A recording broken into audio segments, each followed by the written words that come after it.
performance cars cycle through our testing garage as frequently as minivans and family sedans do, but rarely do we have the chance to really explore any car's capabilities on public roads. That's why we jumped at the chance to try out the 2016 Cadillac ATS-V at Circuit of the Americas in Austin, Texas.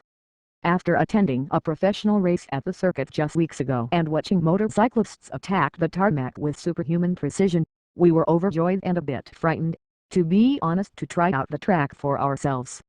Here are 5 things we learned while subjecting the 464 HP ATS-V to a hearty round of drifting at the skid pad at Circuit of the Americas and couple of laps around the world-class track.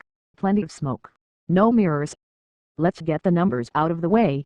Biturbo 3.6-liter V6, 464 horsepower, 445 pounds-feet of torque, Brembo brakes, 6-speed manual or 8-speed automatic, automatic rev-matched downshifts, optional Recaro front seats.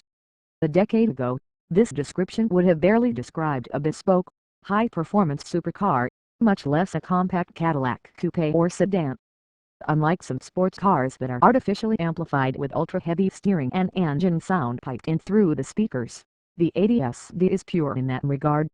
Both the Sedan and Coupe will reportedly hit the top speed of 189 miles per hour. Sorry, officer. The BMW M3 and M4 are in its sightline.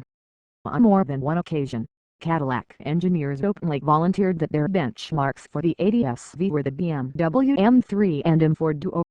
That explains its rear-wheel drive bias and turbocharged 6-cylinder engine, as some of the competition has moved to 4-wheel drive and V8s.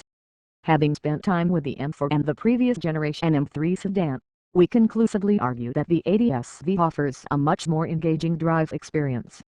Some have argued that reading the ATS-V's spec sheet to understand its performance is doing it a disservice, and we agree. Both the coupe and the sedan's characters exceed the sum of their respective parts. It definitely doesn't hurt that the Cadillac has a higher horsepower rating on paper, though. And it's RWD for a reason. Those same engineers explained that they considered powertrain alternatives like all-wheel drive and a dual-clutch transmission, but felt that the rear-wheel drive character of the ATS-V and the V-Series model that preceded it made the most sense. On the track, the chassis is unflappable, even with most stability systems turned off. Turn after turn, the ATS-V was a track-killing powerhouse. A cheerful surprise was the telepathic shifting by the 8-speed automatic, which seemed to know corner in and out speeds more precisely than its operator did. Makes good drivers look great, and great drivers shine. We overheard someone utter an adage to that effect, and it only took a few laps on the track with a novice track driver behind the wheel to ring true. Unlike some performance cars with unusable performance on the road and scary tendencies on the track, the ATS-V is almost always balanced and polished. Add a slick wire mesh grille and an optional carbon fiber front splitter, and the ATS-V makes itself look even better. The only area where advanced driver training is involved is in the operation of Cadillac's infotainment system. You will want one. As performers, the ATS-V Coupe and Sedan make a powerful first impression. Our verdict after several punishing hours around the track: that positive impression fails to fade.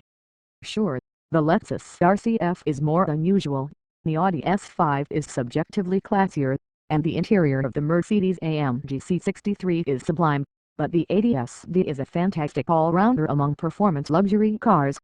The M3 and M4 will henceforth be the safer choices in the segment. We'll have a silver ATS-V Coupe, please.